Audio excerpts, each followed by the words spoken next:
I don't know what happened. Facebook Sorry. kicked us off. Sorry, Facebook had a hiccup. Yeah, it did. It just went out of the screen and right back to the thread. So that was really weird. So hopefully you guys are finding us, and then if not, you can catch it on the download. But sort of back to, you know, how do you, like, rules of engagement. I think you have to know when there are topics that are going to bring big feelings. And then with those topics that are going to bring big feelings, you have to be able to think about it beforehand before you sit down to talk about it. And then in both sides have got to come from a calm place. And that's not always easy, you know, like I'm thinking about a couple of different situations with people that we're working with. We have a couple of couples that they needed to sell a house, and they didn't, neither one of them, and this just didn't just happen once, it happened two different couples who were working with at the same time. The wife really had this great idea that she wanted to have this hobby farm, and dad went along with it. So here's the thing, dad goes along with it, then he's agreeing to it, so you have to sort of like go, all right, I'm not out here in the breeze by myself, you know, we're here together. And so, and then it ended up causing a lot of strife between the two of them, a lot of strife. Well, it's easy for when a couple makes a decision and it doesn't go well to go, if I really didn't want to do this, you made me do it, and you would have been really upset if we hadn't, and so that's why I agreed to it. I was just trying to make you happy, and look where that went. And so, rather than taking responsibility of, hey, we made this decision together, and so now we need to figure it out together. Maybe we need to hire a farmhand, or maybe, you know, whatever it is that the argument's about. I think when you make a decision, and especially when it involves family money, you need to make sure you're both in on it. Like 2 feet, not 1 foot here and 1 foot there, both feet in. And if there's some reservations that should be set up front. It should be. It totally should be. Because it creates issues later. Because it's easy for some people, and especially like maybe with phlegmatic temperament, to go, oh, I just don't want a conflict, so I'm just going to let them do what they want. And then you let them do what they want, and it goes bad, and then this happens, and that happens, and then you start to go, oh. And remember, they never forget anything. This is all your fault. But there's times that we make some decisions, and they don't turn out great. Yeah, but there were decisions we made together, kind of thing. And we have to chalk it up to, well, we learned that didn't work. We learned that didn't work. And so, you know, that sort of brings me to a couple of other, like the last two things on here. One was being equally yoked, and that means like carrying each other's burdens. And then that goes into the last one as well, which is cleaving. So let's talk about like being equally yoked first. Like, and we're coming at it from a place of, you know, we understand what it means, like from a scriptural context, and this is not like a religion class or anything, but being equally yoked, if you think about two oxen that are walking together, if one doesn't carry the load, then that doesn't work for the person driving the cart. So if you're equally yoked, you're both carrying the burden. So that even if mom is struggling with something, dad's carrying that burden too, and you're working it together. Or if dad's really struggling with something at work or something in his business, that mom's carrying that together. It's not just a mom thing and dad thing. And we had a couple this week that I had asked the question, what, you know, when you see marriage, how do you see it? And I said, do you see it as 50-50? Because I was kind of trying to see what his answer was. And he was like, well, no, sometimes it's like 70-30. I said, no, the concept here is it's 100%, 100%. That's how you're equally yoked. And that doesn't mean that one doesn't carry the burden more than another sometimes, but that means you both understand the other person's burden, and you love them enough and care for them enough to help carry that burden, you know, regardless of what it is. Well, because we run across all those birds. We run across partners where one might say to themselves, I go out and I make this money and I bust my hump every day and they don't appreciate it, and I go home and I just get nagged all the time and they don't understand that, and I'm the one that makes all the money. And you have the partner that stays home that says he gets to go off and have adult conversations with people, and he leaves the house and I'm here with these kids and I have to deal with the mental gymnastics of all the things that go on with these kids, and I'm beat, and he comes home and that kind of thought process results in people being resentful. Well, it does, and really the Or right the way to idea look that at the other that. one's not doing their part because Right. the other one's got it so much easier than they do. And I suppose the right way to look at that is for you to be able to come home and see that the other one is exhausted, that you're both exhausted, and say, ugh, you must have had a hard day too. I'm glad you're home. And then be done with that. Yes, there's chores that need to be done at home. Yes, there's things that need to happen and conversations that need to happen. But I think that it's very important that we understand each other's burden. And that means that dad talks to mom and mom talks to dad. And that you're both sort of in it together instead of, you've got your set and he's got his set. Yes, you might have more responsibilities over here because maybe you're a stay-at-home mom and you're running a business and maybe you're homeschooling and dad's working 2 or 3 jobs trying to keep you guys afloat because you are staying at home. And really in the back of his mind, he's thinking to himself, if she would just get a job, then that would be easier. He's not thinking about the fact that she's got these people in her care and she's trying to keep up a house and she's trying to maybe homeschool at the same time and maybe run a business or something on the side. So it's really about really both seeing the same, same sides, like really understanding each other. And I do think that comes from cleaving, which was the last thing we were going to talk about. And that's cleaving, I think, is something that is highly misunderstood. And one example of that is where you have situations where one or both of the parents of the couple have more influence or yes, more involved. like the in-laws. The in-laws. Like if you're going to your mom or dad and complaining about your partner to them, then that's a huge problem. And I've seen marriages end over that. Huge. Especially when the parent goes, oh, my son's wife is horrible and I'm so mad at her. And then then the mom goes after the wife. Right, because that's what moms do. Like somebody's hurting our boy. She may not only know part or of our the, girl. She may know only part of the story. Right. And then the husband's like, oh no, I didn't know she was going to go after her like that. But sometimes I don't think the husband cares that the mom goes after her. Oh, you'd rather have her do it than themselves. Yeah, and so the husband's kind of being a weenie about not expressing himself to the wife, and so he'd rather express himself to his mother, which is a bad idea, dudes. Bad. I know one divorce that was what. Yeah, and honestly, I think that women do it too. I think that if women went to their dad, especially, I can imagine if one of the girls came to you and were like, I have all these problems in my marriage. He won't listen. He's not helping. You'd be like, why are you not helping? What the heck?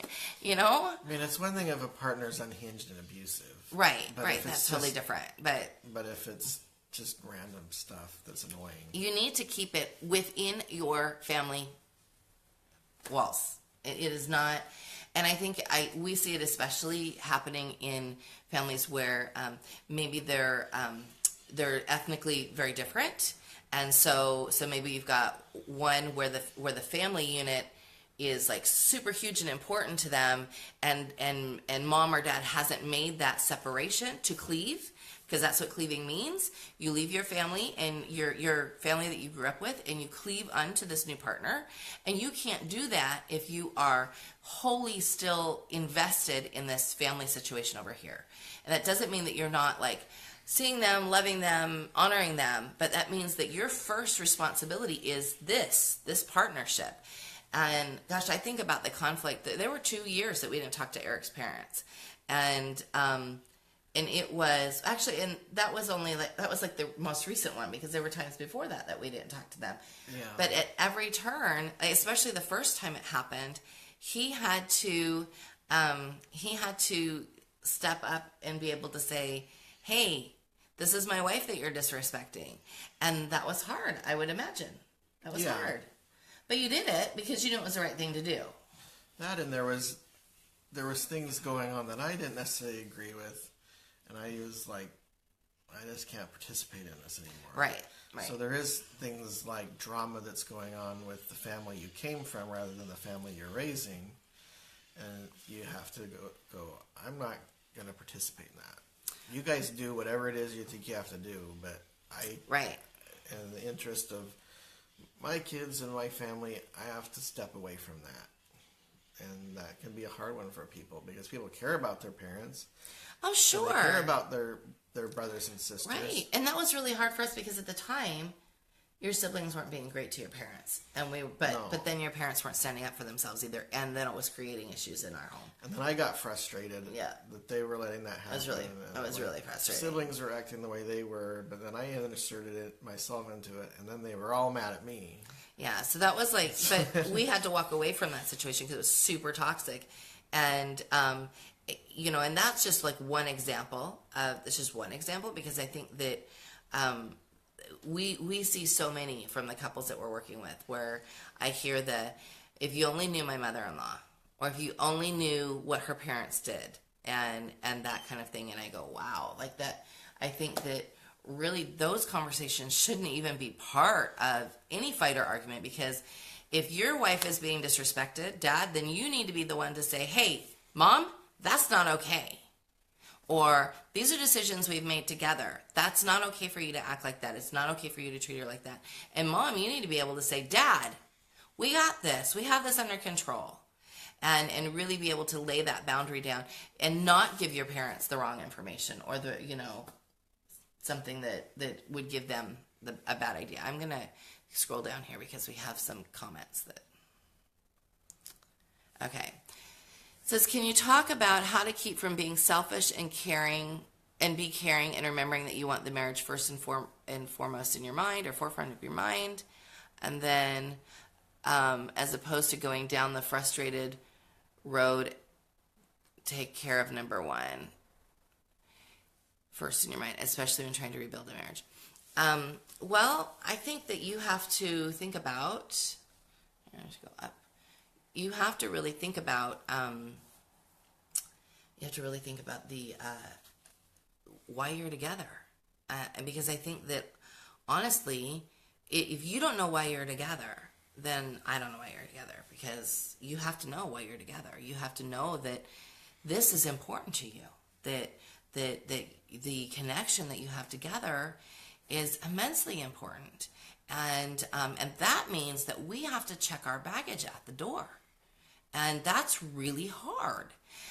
So that means if you need to get therapy for yourself to be able to go through some of your old baggage, or you need to get some marriage counseling together so you can work on how to take care of that baggage together, then that's something you have to consider. But honestly, if you don't know why you've got this, why you're together, why you wake up together every day, why you sort of do this trip together, then you have to go and have a little, meeting with yourself and go, okay, self, why am I here? Am I here because I love this person? Because really and truly, that's got to be first and foremost of your mind. That I love this person. I want to be with this person. When I'm 85 and the kids are gone and I have great grandkids or great grandkids, I want to still be like holding his hand. Those are things that are really important. And I think that I think about whenever we see a movie where the couple is older and maybe he's taking care of her, she's taking care of him. Those are times for me to go, yeah, even when it's hard like that, even if he had Alzheimer's and was like walking around driving me crazy, I'd still want to be with him because he's still in there somewhere. And so those are the things that you really have to think about. And I know it's really hard when you have a young family and kids seem to be the center of everything. And so that's where I say you need to get dates. You need to use a sitter. You need to find a sitter that you trust, and you need to have dates. And they don't have to be expensive dates. Even if you're spending all your dollars on the sitter and you've hired somebody that's, $10 or $15 an hour, and that's all you can afford, then go for a walk alone together. But you get yourself somebody that can watch those kids, and so that you can go and you can connect and when you get together, then you're not allowed to talk about the kids. You're not allowed to talk about struggles. You've got to be able to connect with each other and think about why you married him or her. Like, why are you together? Like, I'm going to be really honest. I don't ever have to do that because I love him, and I never have to ask myself that question. However, in my first marriage, I had to ask myself that question a lot, and there was a time where I was like, wait a minute. I've been asking myself this question for a year. I need to be done asking myself this question. But only you know when you're at that spot. and when things aren't working right. But my hope is if you're here taking Thrive together, that you're not in that place, that you're in the place of, I need to figure this out, and I need to check my ego at the door. And honestly, that should be written into everybody's marriage vows. Love, honor, obey, and check your ego at the door. Because if your ego is involved in everything that you do, and you are more worried about how you look than how you feel, and you're more worried about, why the money's not flowing than the whole of your family, then you're really going to struggle. You really have to sort of check that piece at the door. Okay, so this other one is, what about when it's your parents who attack you, which is the case for both of us. So when it's your parents that attack you, then that should seriously be a no-brainer. You're like done. Like, okay, well, I can't have this conversation with you right now. I'm walking away. And I've been in that spot. I mean, I love my mom dearly, and but we've been in some scrapes in the last 44 years. And so both of our parents haven't always agreed with things that we do. No, and I think that's okay. I think we sort of live in this culture right now where we think that we have to agree with everybody, or that everybody has to agree with us, or they're not right. And so, I think that there's big feelings out there. There's a lot of big feelings, and I think if we're talking about really destructive things that parents are doing, then you have to definitely put up that boundary. And I'm going to say this, and this is going to get me some flack probably, but I don't really care about if parents are really nasty. I don't really care about them seeing their grandkids, because that's not this unalienable right. I don't think I used that word right, but it's not this given that they get to have access to their grandkids. If they're unkind and they're destructive, then they don't get access. Well, period. Because they need to be in a place where you can trust them around these children. They don't just get to have access to these children because they're spawn. It's not okay. Yeah, I had to make the best decision for kids. Yeah, totally. And we had that situation, for the time that we didn't talk to your parents for 2 years. Well, a lot of how we dealt with it with the little ones was because of how they worked with the big ones. They're like, as a grandma, unfriend your grandkids from Facebook. That's not okay. That was like, I don't understand you if you're going to do that. So guess what? You don't get to see anybody. This is not okay. Well, and there's baggage that comes into every relationship based on things that happen before that have to be figured out. I mean, growing up in my house, there wasn't a lot of people saying I love you, or it wasn't that people didn't love each other, it's just people weren't good at expressing their emotions. And I remember you talking to me and saying, that's not okay. We need to always talk about how we love each other and give each other hugs and things like that. It's not okay to be like that distant. I had to figure that out. And when we were first married, there was times where you would burn food, and then I would notice, like, she thinks I'm going to freak out. That's nice. There was times where you would react in a way where I realized she thinks I'm going to blow my stack over this, and I'm not. Oh, why does she think that? Well, it was because the second my husband baggage had such a temper. My first husband. And I learned that later on in our marriage about what his temper was like and how he would react to things, and then I got it. But then you had to come to the realization that I wasn't him. You have to create a new situation. I wasn't going to do what he does in the same situations. Well, and I do think that it is worth saying that we have to sort of look at, and this is sort of from the bigger picture, we have to look at what the background is in the situation. So, I know. We also live in the flight path. Sorry.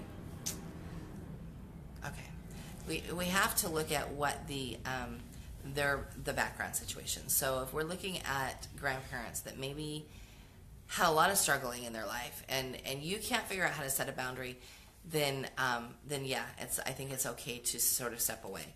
If you can set a boundary and hold it, then I think it's good to have mercy on them, and that's sort of what we came to right now with your parents, that we sort of have a boundary and we hold it, and we had sort of let that boundary get a little bit relaxed before, and we know we can't do that. And so, but I think you look at the bigger picture. You look at, all right, what's her background? What's his background? Why is this a struggle for them still? Why have they not still figured this out?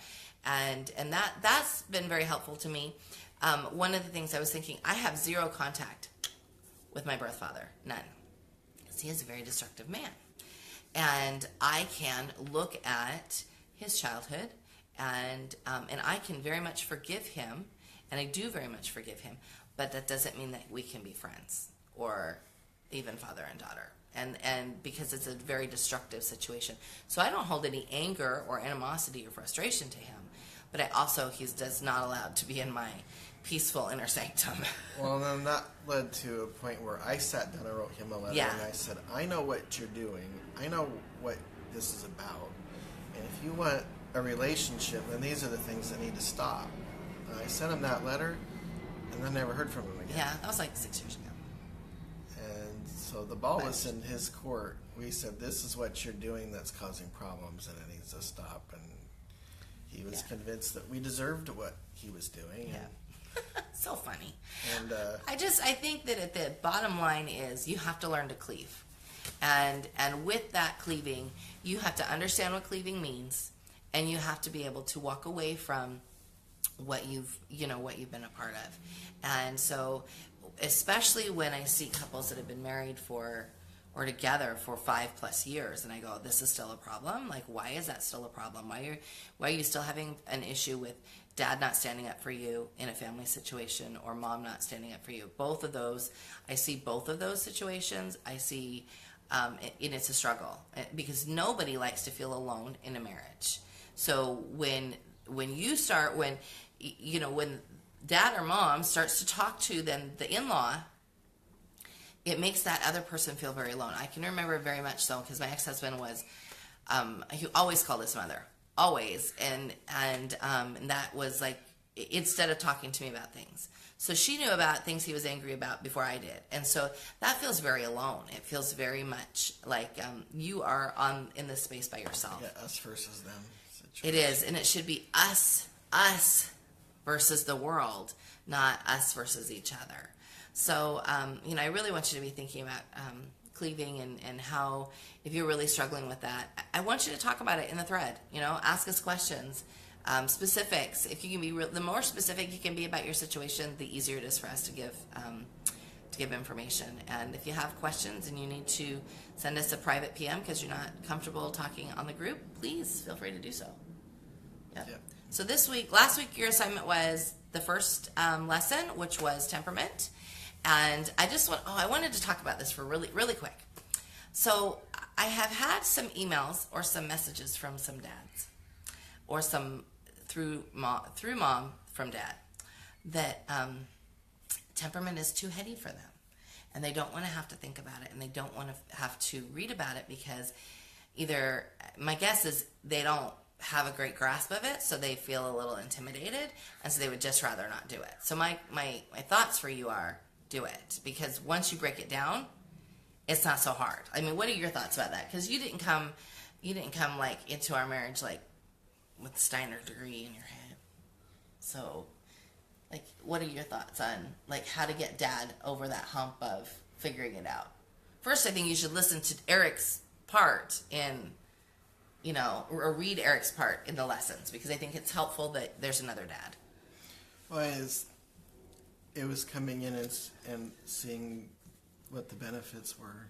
Of really understanding temperament. Yeah, understanding it, seeing the benefits of it, and seeing that it's not scary or weird, that there's like positive. It was like logical then. Yeah, it made sense to me, but I know, being that I came into our marriage where there was already kids, then there was things where I understood that there's things that are established, and there's not a reason to like upset the cart. Yeah, but were there things about when you were first learning about temperament where you were like, okay, I don't understand this? Yeah. But it took time. It just took time. No, and it made sense. Yeah, it was totally making sense. The more I learned about it, the more I understood it, the more I started to like. Because once you learn about it, then you start applying it to everything everybody that you know. Yeah. Oh, yeah. Like, we go to movies. Like, we're going to go see Wonder Woman this morning. Really excited. Thank you for our babysitter that's going to be here. She's going to be home and ready to go at 9. So I can tell you on our way home, our conversation is going to be about some temperaments in the movie. I'm pretty sure I think I know what Wonder Woman is. I'm pretty sure she's glary. She's a badass. Anyway. Okay, so we have another comment here. So then the other partner has to do a lot of standing up for both, even if it's the parents' parents. Yep. Because that's your job. Your job is to cleave. And if there's destructiveness, like in Eric's case, he was like, hell no, your dad's not going to talk to you like that. That is not okay. And so that's where he wrote that letter. And that was not the first letter that we had to write to my birth father. That was after a string of a lot of things that had happened. And we were like, okay, we're really trying because we have these kids and they're his grandkids. But he kept trying to say that we had an inability to forgive, but he kept being mean. Yep. It didn't have anything to do with forgiveness. I remember saying, stop giving me situations where I have to forgive you then. I can forgive you for what you did. Just stop. So, yeah. Because, yeah. Yeah. It wasn't anything to do with forgiveness as it was about self-preservation, especially when we knew that he was doing things behind the scenes that were not in our best interest. Right. So we have a comment here that says, talk about your I'm assuming you mean temperament. I'm not sure what you want me to say about it. Like what our temperaments are. He's phlegmatic sanguine. Choleric sanguine. Some days more choleric, some days more sanguine. And we have a whole mix of, like our oldest is just phlegmatic. All the good parts, all the bad parts, just phlegmatic. Then our second one is, I think he's melancholy. The trick with a partnership where one's phlegmatic and one's choleric is sometimes the phlegmatic finds the path of least resistance to doing things, and sometimes yeah. I have this plan that something's going to get accomplished by tweaking little things here and there over a period of time, and then it just happens. But to a cleric, that looks like I'm not doing anything. And I had that trouble when I was working outside the home, where I'd have a boss that was choleric, and I was going about methodically, but kind of like least impact and least resistance, but stuff was eventually going to happen when it needed to. Well, and I think one thing for me that's been really helpful, because I've been able to stand back and really embrace this temperament. See, when he and I got married, all I had was like, my ex-husband was phlegmatic melancholy. So melancholy. And my oldest son was phlegmatic. So when Eric and I got together, like, honestly, my only phlegmatic experience was my child with autism spectrum disorder. So I don't know. I'm sure he was doing that, like tweaking things here and there, but usually it was to get out of doing chores. So having watched Eric then over the last 12 years, I've been able to step back and go, or I'll ask him. This is usually how it goes. Have you got this? Because as long as I know that he's got it, even if he's just doing little tweaks here and there, he's lined up something here and something there and something here, and I don't know anything about any of that. So I could be like, but you haven't done anything. And he's like, oh, but I did this thing and this thing and this thing, and it's all going to result in this thing being awesome. And so I've come to a place of being able to say, have you got this? And if he says, yes, I've got this, then I don't worry, because I know he's super methodical about things. Super methodical. Well, and I go about things trying to avoid stress, and so yes, he does. There's times where you say, we're going to do this, and this today, and I go, well, this is a thing. He's like, let me just talk to you about time. You want to do this at 4 o'clock this afternoon when the traffic is bad going in that direction. It's going to take an hour to get there, and then once we get there, it's going to take an hour and a half before we're even out of that place. And then you say you want to do this thing, but it's already going to be 7. And see, in my head, this is a conversation usually. So I don't know if any of you are familiar with the movie Clueless. That was like my favorite movie for a long time. And then there's this part where she's at this party in the valley, and so we've been to LA, and so I kind of know where some of these places are. And she calls her dad, and she's trying to get a ride home, and he's like, I expect you to walk in this door in 20 minutes. Every place in LA takes 20 minutes to get home. So in my head, I'm like, oh, it only takes 20 minutes to get there. And he's like, oh, no, lady. It does not take 20 minutes to get there. You need to worry about this, this, and this, and wrangling these children. And so in my very sanguine head, I overplan. Mm-hmm.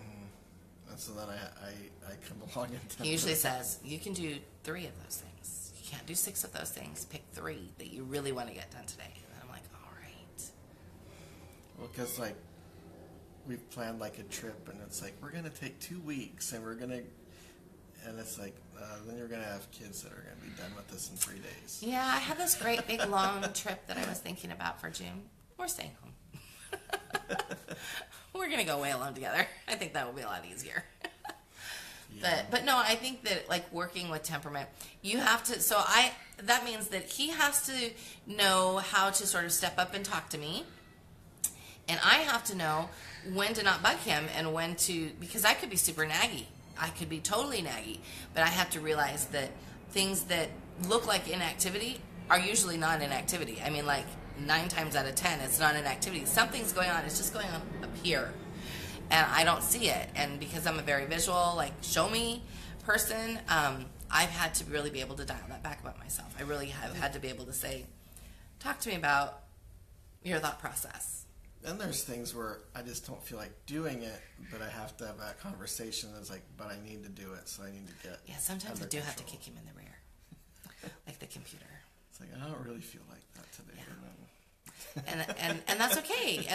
Because we have this relationship where we have fun together and we love each other, and that love always comes first, it allows us to be able to sort of be silly about our temperaments and see it for what it is, and know that I mean, like, he knows because he knows that one of my pet peeves is like messy house drives me crazy. These people could just pick up after themselves. Well, yeah, I mean, But he knows. He can see it on my face. He can see, like, because I can't focus. And so he's like, come on, you guys, let's clean up this house. It's time to... And then I go... well, there's times where I say, I'm aware that this is like this. Yes. I'm aware this makes you stressed. And I have a plan. And it's going to get done soon, as soon as I do X or whatever. And that helps just me. so you know that I'm thinking Yeah. about it and know. And it's super helpful. Because there's been times where I've let things lax, and then I've been lax at, like, keeping kids on task. And then you find one thing done out of whack, and you get upset, and then you find the next thing, and then the next thing, and the next thing, and the next thing, and then it's like, oh, crap. Yeah. I do want to say that a lot of where Eric's at with being able to do those things methodically came from, will control training. So even though he finds the easiest way to do stuff sometimes, and sometimes it drives the cleric me a little bit crazy, but he's very good at being able to find the easiest way to do things, it took him will control to be able to do that. And so there still has to be will control. You can't be, and you have to communicate about that. We have a few couples that are really struggling where the wife thinks that their husband has a gaming addiction. And so I have to stand between and say, okay, so in order to like decide whether or not he needs to not be playing that, you need to look at whether or not that his things are getting done, the things that he's agreed to do. And if they are, then you have to chill out, because maybe you like to knit or draw, and maybe he likes to shoot bad guys. It's okay. Or chase aliens. Yeah. No, when I was dating, there was a few people that were like, I don't like that you're into this nerdy stuff, so this isn't going to work for me. Yeah. And it was done. That's unkind. I don't get that. So there was like, but They're not these going with people you to wanted see Wonder something. Woman today. Well, these people wanted something extremely specific and weren't willing to be tolerant about different things. But Somebody says you really are spying on us. That's good. But that wasn't going to work. But I often wondered what happened to them, because they were like so rigid. Rigid. Yeah. In what they thought was acceptable. Oh, this person wants to know what you play. Alien. What's that called? Alien I Resurrection. was playing Alien Isolation. Isolation. I sat and watched him the other night for like 3 minutes, and I was like, I can't watch you do this. The alien is going to get you. You are going to die. And I also can't watch him play anything with Lara Croft, because he kills her a lot, and I think it's really mean. Well, I'm like, you suck at this game. Stop killing her. I can't watch her die. Yeah. That one's But I don't play games, so I play Tetris like once in a blue moon. And yeah. So no, I'd rather knit. And that's cool. I can knit and he can play games, and it all works out. Mm-hmm. And yeah. It all works out. Because and because it's never a problem, like as far as like he'll say, is there anything else you need me to do? He'll make sure like the kitchen's all cleaned up and kids are in bed and asleep, and then that's his time. And if he chooses to only get 4 hours of sleep, then he still has to be a nice person the next day. That's sort of the agreement. It's my fault. It's your fault. You still have to be nice, even if you didn't get enough sleep. It's just how it is. That's like an unspoken communication piece between us that I don't care how late he stays up playing video games as long as he's a nice person the next day. And yeah, And stuff's done. and because I'm not so straight arrow that I haven't been, I don't know, up watching Jane the Virgin until 2 in the morning. Playing knitting. Downton Abbey. Yeah. So anyway, I hope you guys have a good week. I'd like for you to work on holding the space next. I think that that's a huge one. And I know a lot of the moms that are working with us in our other program are learning to hold the space. And so I'd like you to really watch your interactions with your kids this week. And especially if there's fighting and arguing. And when there's fighting and arguing going on, before you discipline the children, I want you to ask yourself, where the hell was I? What was I doing while they were fighting and arguing? Because usually if there's something going on, you're not holding the space. So it's about figuring that piece out. And that doesn't mean that older kids can't. I can remember Harry and Jacob. Whew. You think you'd be able to trust 2 boys that are 10 and 12 alone in their room? Nope. All right. See you guys next week. Bye.